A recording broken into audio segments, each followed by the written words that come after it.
Welcome back to Just Keep Parenting, everybody. Made it to another week, right? We made it through another week. Last week, thank you for joining us. Last week we talked about learning from our mistakes, right? And we've been talking about consequences versus rewards and punishments. And there's a lot of longitudinal research that talks to us about how punishments and rewards work quickly and they work right now. But the longitudinal research tells us that children don't have the emotional resilience when a lot of rewards and punishments are being used. And so our goal as people who want to have good leaders and good people in a few years, right, is to help them understand and reflect and talk about consequences and why things happened rather than just rewarding and punishing. So today we're going to talk a little bit more about intention. We've talked about positive intent in past videos, but today we're going to talk about it with along the venue of that's the key to success, right? Our intention depends, right? And so our key to success depends on our intention, right? And so the power of intention, which is another video, probably last year actually, it's been a while, helps us with the skill of using consequences because it reminds us to use those moments, right? Those moments where we might get frustrated, where the kids are making a mistake, to use those moments of conflict as opportunities to teach and not punish, right? We can scare kids, we can reward them, we can do all those things, but until they have opportunities, right, to be taught, sometimes they don't know any different.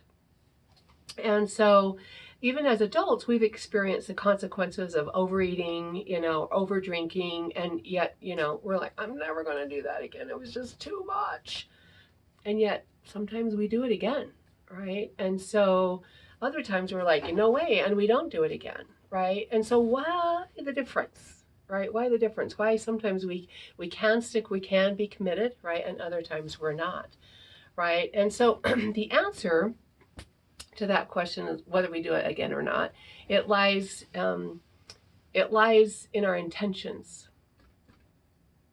right? That's the successful piece, right? So when we impose consequences on ourselves with a punitive or permissive intent, we block our ability to reflect and learn, right? So let me read that again. When we impose consequences on ourselves with a punitive or permissive intent, we block our ability to reflect and then learn.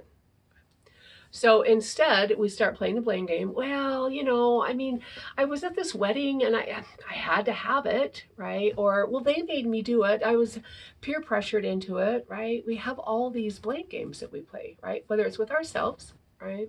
Or circumstances or situations, right? We play this game.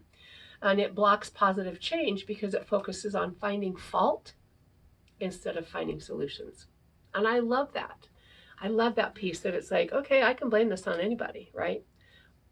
But I'm doing, I can even blame it on myself, but all I'm doing is finding fault. So that positive intent is gone, right? I'm not trying to find a solution. And one of my nieces has been on a health journey. And she and I do a lot of talking about this journey. And one of the things that she said to me was, Aunt Dory, I had to get all the right tools in place, right? Because I didn't have the tools before.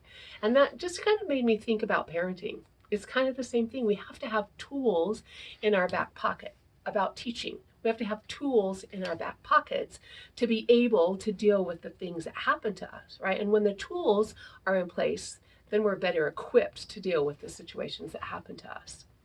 So I just thought that was kind of an interesting correlation, right, between whether it's a health journey, whether it's parenting, whether it's teaching. We've got to have tools. And that's why I do this every Friday, is just to remind us of the tools that we maybe learned before, or maybe we haven't learned them, right? But just to be reflective on those things. Okay, so let's look at punitive intent first. So if our aim is to make the child feel guilty, we focus on their inadequacy, right? Gosh, when, really, are you this dumb that you didn't even know how to figure this out? Right? It just breaks my heart, right, to even try to say that. But sometimes when we're in our brainstem, right, and we really are like totally taken aback about their behavior, then we sometimes say those things, right? So when we do that, the child may chastise, right? Feel bad about themselves, or they may blame others in order to defend themselves against feeling bad. I don't want to feel like that, so I'm going to blame somebody else, right? So there again, I'm not finding a solution, I'm just finding fault.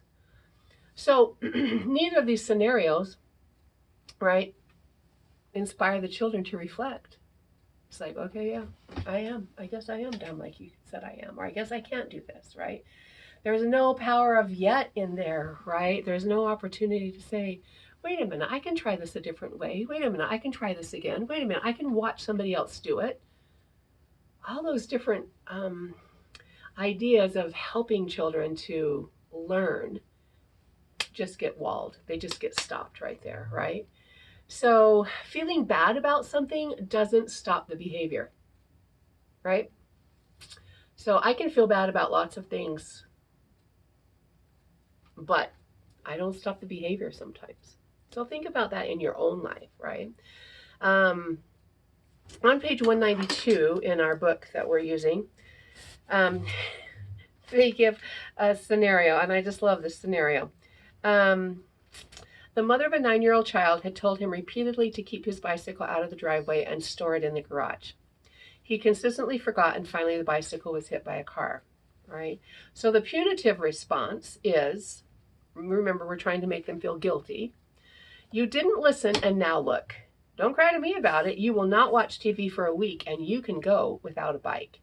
You are so irresponsible. You don't even deserve one, right? So first of all, we dictated, right, to the child how they should feel, right? You should feel miserable, right? That was the message. The mother's diatribe actually shielded the boy from experiencing his own feelings of loss, of having disappointed her, and of having failed to heed good advice, right? Secondly, she clearly said that if he only had listened to her, these bad things would have never had occurred. To govern himself, a child needs to know what he feels, not what others think he should feel, right? We have to help them learn how to trust their own feelings, because those are the feelings that are going to guide them through life. I'm not going to be with them throughout life. So I want to instill in those children that opportunity to reflect, that opportunity to feel, because we have this little thing inside of us, right? We know good from bad. And so we have to have that time to reflect, feel, right? Grieve over his bike. But sometimes we're like, we get in front of that, right? And then that doesn't help them, right? So in order for those kids to govern themselves, they do have to feel, right? So permissive intent, that was punitive. We want to make them feel guilty. So permissive intent on the other side it's synonymous with rescuing, right? We've rescued at times. You see rescuing happen almost every day, right? When we rescue, the child doesn't learn from the mistakes. Mistakes naturally offer discomfort, right? And when we shield them by rescuing, the opportunity to learn is blocked, right? These are our darlings. We want to keep them safe. We want to do good things for them. But that helicoptering, that rescuing, doesn't do them good things, right? Now, obviously, if they're going to run out and, front of a car, we're going to rescue, right? But we're not talking about those types of things, right? So we typically rescue by withholding consequences or imposing consequences, right? We withhold something or we impose something.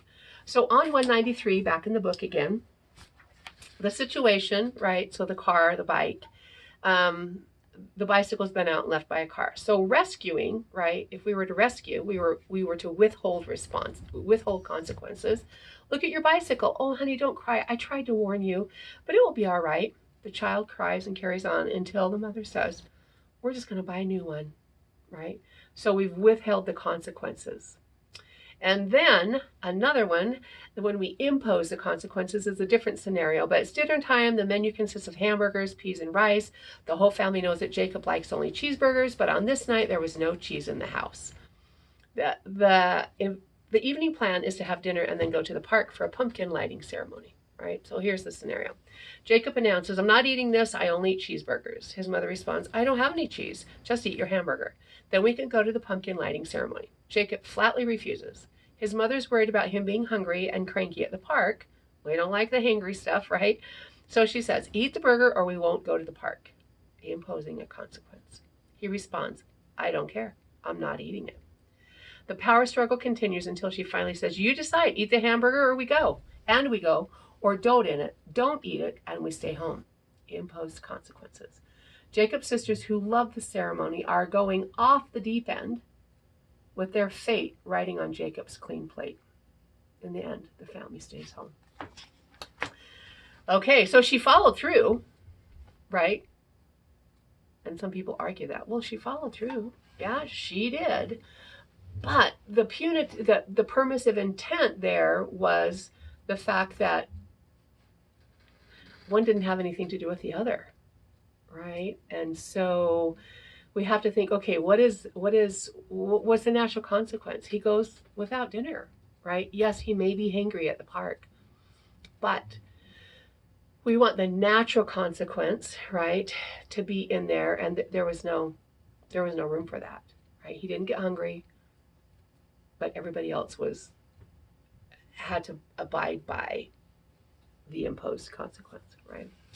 So when our intentions are punitive or permissive, our ultimate goal is control, right? I want to be in control of this.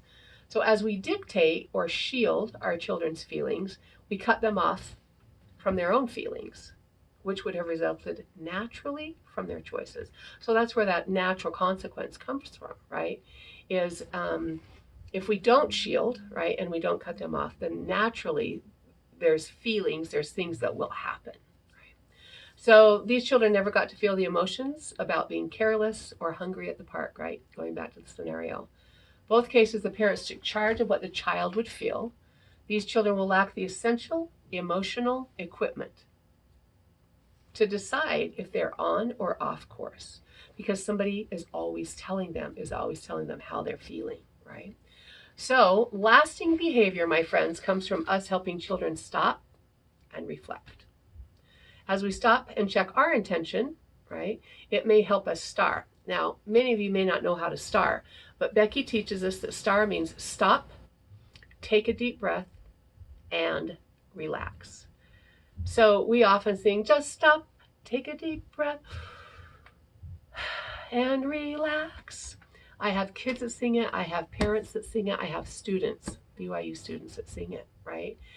And so as we do that, as we star, right, we check our intention, we star, right, in order to have a teaching moment rather than a punishing or a rescuing moment.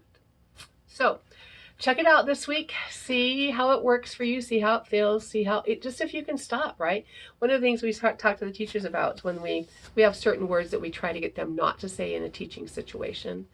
And sometimes they'll say them and they're like, oh, I said it again. I'm like, I know, but on the 12-step program, you know, right? You know you're doing it. That's the first step. And that's what it is, parenting, right?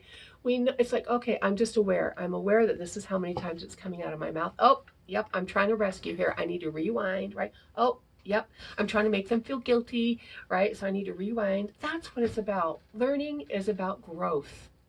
So next week, we're going to talk about how to teach, right, effective consequences, because they're pretty natural. So tune in again, share it with somebody, and yeah, have a great week.